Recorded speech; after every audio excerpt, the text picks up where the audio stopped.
Assalamualaikum warahmatullahi wabarakatuh.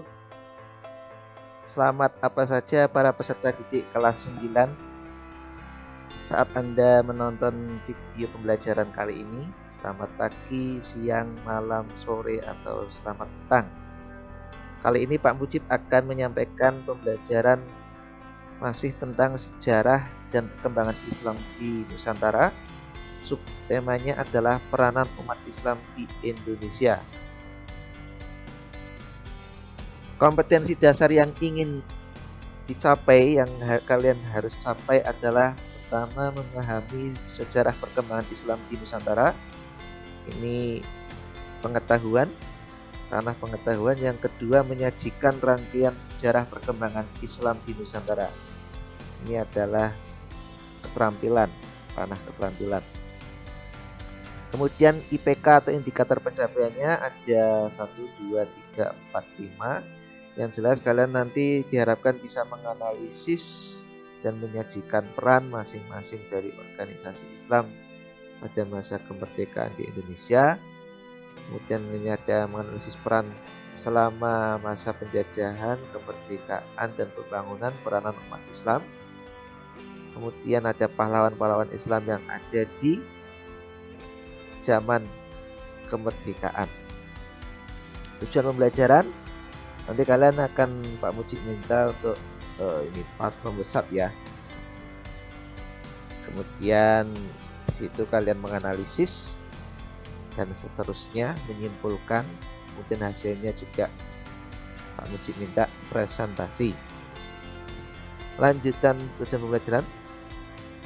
Ini ranah dari keterampilan, menyajikan peran. Kemudian apa yang disajikan adalah organisasi Islam yang ada pada zaman kemerdekaan dan siapa tokoh-tokoh di balik organisasi itu. Baik, peranan umat Islam pada masa penjajahan, kita tidak bisa lepas dari Wali Songo dan juga ulama, pahlawan, tokoh kerajaan, serta ustadz yang mungkin tidak tercatat di buku sejarah ya. Yang jelas para pendakwah, penyebar ajaran Islam pada masa penjajahan, mereka ada usaha-usaha. Yang pertama, berusaha untuk membebaskan masyarakat dari ajaran animisme, dinamisme. Masyarakat Indonesia dulu kental dengan ajaran animisme dan dinamisme, mengikuti ajaran itu. Dan juga ada agama Hindu dan Buddha sebenarnya. Kemudian mengajak untuk bertauhid, mengatakan tiada Tuhan selain Allah. Kemudian yang kedua, dalam Islam itu diajarkan persamaan hak dan derajat. Yang paling tinggi derajatnya menurut Allah adalah orang yang bertakwa. Kalau dalam ajaran Hindu barangkali ada kasta ya, kasta. Nah, dalam Islam diajarkan itu supaya masyarakat memeluk agama Islam dengan meyakini bahwa tidak ada perbedaan di antara mereka. Kemudian menggerakkan rakyat untuk mengusir penjajah, ya supaya penjajah itu ya terusir dari tanah Indonesia. Yang selanjutnya, yang keempat, mengajarkan masyarakat untuk cinta tanah air. Hubbul waton minal iman, itu slogan yang sering didengungkan. Hidup mulia atau mati syahid, aiskariman atau musyahidan, dan seterusnya. Slogan-slogan itu propaganda istilahnya ya, menyemangati, memompa semangat perjuangan rakyat. Selanjutnya mengajarkan masyarakat bahwa ajaran Islam, cinta akan perdamaian Islam itu damai, Islam yang ramah, Islam yang toleran, Islam yang tidak suka ribut, yang tidak ada teror di dalamnya. Kemudian peranan umat Islam di masa kemerdekaan ada dua, yaitu lewat organisasi pengkaderan. Di sini ada Nahdlatul Ulama, ada Muhammadiyah, ada lagi Syarikat Dagang Islam dan Syarikat Islam dan organisasi-organisasi yang lain. Kemudian peran yang lain adalah berperang secara fisik. Nah, ini nanti tanggal 22 Oktober, atau ini kan tanggal 20 saat video ini dibuat ya. Nanti tanggal 22 Oktober ada Hari Santri, itu adalah perlawanan santri melawan sekutu Inggris. Nah, itu berperang secara fisik, para santri berperang dan para pejuang yang lain berperang. Dan nanti untuk apa keterangan selengkapnya dari organisasi pengkaderan, kemudian berperang secara fisik, kalian bisa mencari sumber-sumber yang ada di internet atau di buku PAI yang kalian pegang ya. Organisasi Islam di masa kemerdekaan banyak sebenarnya. Pak Mujib hanya menyebut 3 sebagaimana yang ada di buku. Yang pertama Muhammadiyah, ini tentu Kiai Haji Ahmad Dahlan tokohnya. Ada Nahdlatul Ulama, tokohnya Kiai Haji Hasyim Asy'ari. Kemudian ada Serikat Dagang Islam, pendirinya Haji Samanhudi.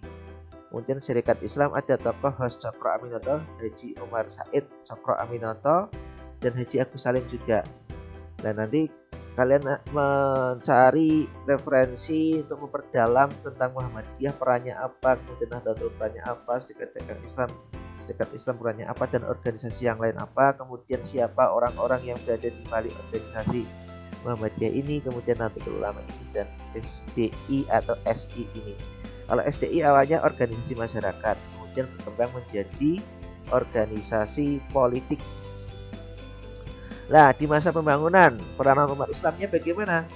Umat Islam itu berkontribusi sesuai dengan kemampuan masing-masing individu dan organisasi. Jadi masing-masing organisasi itu berkontribusi sesuai dengan kemampuan terbaiknya. Yang masih ada sekarang kan ada organisasi Islam terbesar NU dan Muhammadiyah. Kemudian pemerintah juga ada Kementerian Agama dan Majelis Ulama Indonesia atau MUI. Ada juga organisasi seperti LGII, Persis, kemudian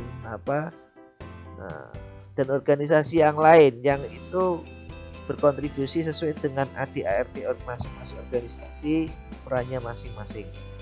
Tetapi dalam gerak langkah umat Islam di Indonesia harus sejalan dengan Pancasila, tidak boleh keluar dari Pancasila.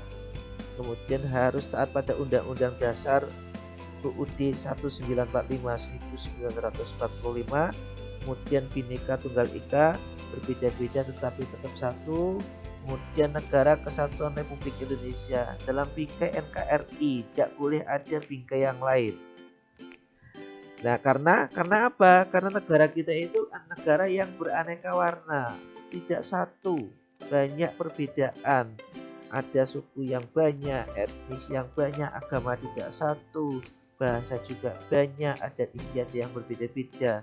Maka umat Islam Indonesia harus mengembangkan moderasi beragama, nggak boleh ekstrim ke kanan, nggak boleh ekstrim ke kiri, nggak boleh yang konservatif kolot, nggak boleh yang liberal bebas, harus moderat, harus wasatiyah. Wasatiyah itu tengah-tengah, Islam yang mampu bertoleransi dan menghargai perbedaan yang ada di Indonesia, di Negara Kesatuan Republik Indonesia, gitu ya.